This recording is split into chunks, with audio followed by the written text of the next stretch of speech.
perkenalkan nama saya Randila Naif. Saya bersekolah di SMA Negeri Negeri Seban. Saya kelas 12 IPA 1. Tujuan dari sebuah video ini adalah untuk memenuhi tugas yang diberikan oleh guru agama kami. Semoga video ini dapat bermanfaat dan juga bisa membantu teman-teman sekalian mengetahui lebih dalam tentang agama Katolik. Nah, di sini saya akan menjelaskan 4 pokok hal penting yang perlu dibahas dalam agama Katolik. Yang pertama itu inti ajaran agama Katolik. Yang kedua itu adalah kitab suci agama Katolik. Yang ketiga itu adalah hari raya besar agama Katolik. Dan yang keempat adalah tempat ibadah agama Katolik.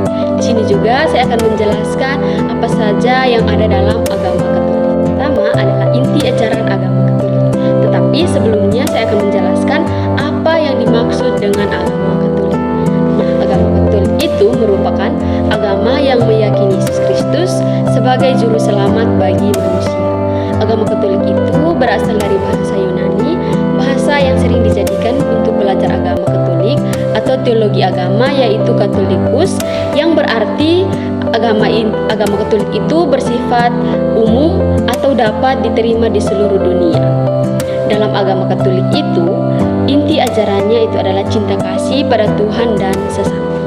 Dalam agama Katolik, itu mendasarkan diri pada Yesus Kristus yang diimani sebagai Allah yang menjadi manusia. Poin yang kedua itu adalah kitab suci agama Katolik. Kitab suci agama Katolik itu adalah Alkitab. Alkitab dalam agama Katolik itu dibagi menjadi 2 bagian, yaitu kitab suci Perjanjian Lama dan kitab suci Perjanjian Baru. Jumlah kitab yang terdapat dalam kitab suci Perjanjian Lama adalah 39 dan jumlah kitab suci yang terdapat dalam kitab suci Perjanjian Baru adalah 27. Nah, yang ketiga itu adalah hari raya besar agama Katolik. Dalam agama Katolik itu hari raya besarnya itu seperti hari raya Paskah, hari raya kenaikan Isa Al-Masih, hari raya Jumat Agung, dan hari raya Natal. Poin yang keempat adalah tempat ibadah agama Katolik. Tempat ibadah agama Katolik itu bernama gereja. Nah, gereja itu mempunyai arti yaitu persekutuan orang-orang beriman yang percaya kepada Kristus. Nah, yang berikut saya akan menjelaskan apa saja yang ada dalam agama Katolik. Yang pertama itu pokok-pokok ajaran yang terdapat dalam agama Katolik. Ada 3, yaitu yang pertama 10 perintah Allah, yang kedua 5 perintah gereja, dan yang ketiga itu adalah 2 perintah kasih. Dalam 2 perintah kasih itu, perintah yang pertama itu kita harus mengasihi Tuhan Allah kita dengan segenap hati kita dan dengan segenap akal budi kita. Yang kedua itu adalah kita harus mengasihi sesama kita seperti kita mengasihi diri kita sendiri. Yang berikut adalah hal-hal yang harus diimani oleh orang-orang Katolik. Yang pertama, orang Katolik perlu tahu bahwa hanya ada satu Allah saja. Yang kedua itu Allah adalah Hakim yang Maha Adil.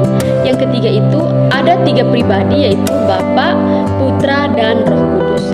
Yang berikut itu adalah Allah Putra telah menjadi manusia, menderita sengsara, wafat di salib, dan bangkit demi keselamatan kita.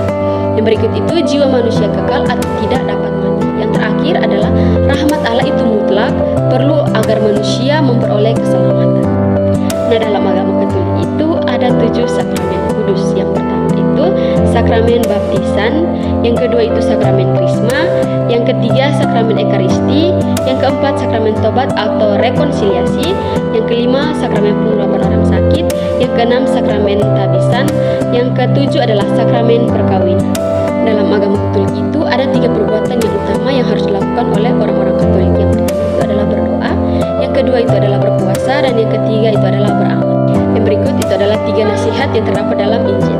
Yang pertama itu adalah kemiskinan sukarela, yang kedua itu adalah kemurnian seumur hidup, dan yang terakhir adalah ketaatan demi Yesus Kristus. Yang berikut juga dalam agama Katolik ada 7 karunia Roh Kudus, yaitu yang pertama roh kebijaksanaan, yang kedua roh pengetahuan, yang ketiga roh pengertian, yang keempat roh nasihat, yang kelima roh kekuatan, yang keenam roh kesalehan, dan yang ketujuh adalah roh ketakutan. Nah, dalam agama Katolik itu ada 12 roh kudus. Yang pertama itu kasih, yang kedua sukacita, yang ketiga damai, yang keempat kesabaran, yang kelima kemurnian hati, yang keenam kebaikan, yang ketujuh kelapangan hati, yang kedelapan kelembutan hati, yang kesembilan kepercayaan, yang kesepuluh adalah kesopanan, dan yang kesebelas pengendalian diri, dan yang kedua belas adalah kemurnian hati. Berikut itu adalah sikap-sikap yang harus dimiliki oleh orang Katolik. Yang pertama itu rendah hati, yang kedua murah hati, yang ketiga murni, yang keempat mengasihi. Mengasihi itu kita dapat mengasihi sesama kita seperti kita mengasihi diri kita sendiri. Yang berikut itu kita harus tahu batas. Yang berikut sabar. Yang ketujuh atau yang terakhir adalah kita harus rajin dan tetap semangat dalam menjalankan tugas atau kewajiban kita sebagai orang-orang Katolik. Yang berikut itu adalah dalam agama Katolik kita tidak boleh memiliki sikap yang seperti sombong. Yang kedua itu tamak. Yang ketiga itu tidak sopan. Yang keempat iri hati kepada seseorang. Yang berikut rakus dalam makanan dan minuman. Yang keenam kita tidak boleh marah-marah. Dan yang ketujuh adalah tidak boleh malas. Berikut itu adalah bulan-bulan suci sepanjang tahun. Bulan Januari itu kita memperingati sebagai bulan nama Yesus. Yang Februari kita memperingati sebagai bulan sengsara Yesus. Bulan Maret itu kita memperingati sebagai bulan Santo Yosef. Bulan April itu kita memperingati sebagai bulan Ekaristi. Bulan Mei kita memperingati sebagai bulan Santo Perawan Maria. Juni itu kita memperingati sebagai bulan hati Yesus yang Maha Kudus. Bulan Juli kita memperingati sebagai bulan tubuh dan darah Yesus yang Maha Kudus. Bulan Agustus itu kita memperingati sebagai bulan hati Santo Perawan Maria yang mulia. September itu bulan Bunda yang berduka cita.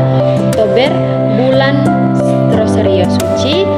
November itu bulan jiwa-jiwa yang di purgatorium.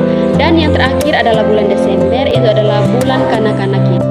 Nah, dalam ajaran agama Katolik itu ada 6 masa yang perlu diperingati oleh orang-orang Katolik selama 1 tahun, yakni yang pertama masa Advent, masa Natal, masa Epiphani, masa Lent atau masa puasa, masa Paskah, dan yang terakhir itu adalah masa Pentakosta. Terakhir dalam pembahasan saya ini adalah mengenai tata tertib hidup orang Katolik yang perlu harus dilakukan oleh orang-orang Katolik itu demi mengasihani Tuhan dan sesama.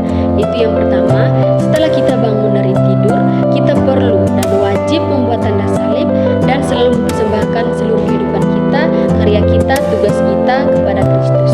Yang kedua itu, kita harus melaksanakan tugas dan kewajiban kita dengan setia dan selalu rajin.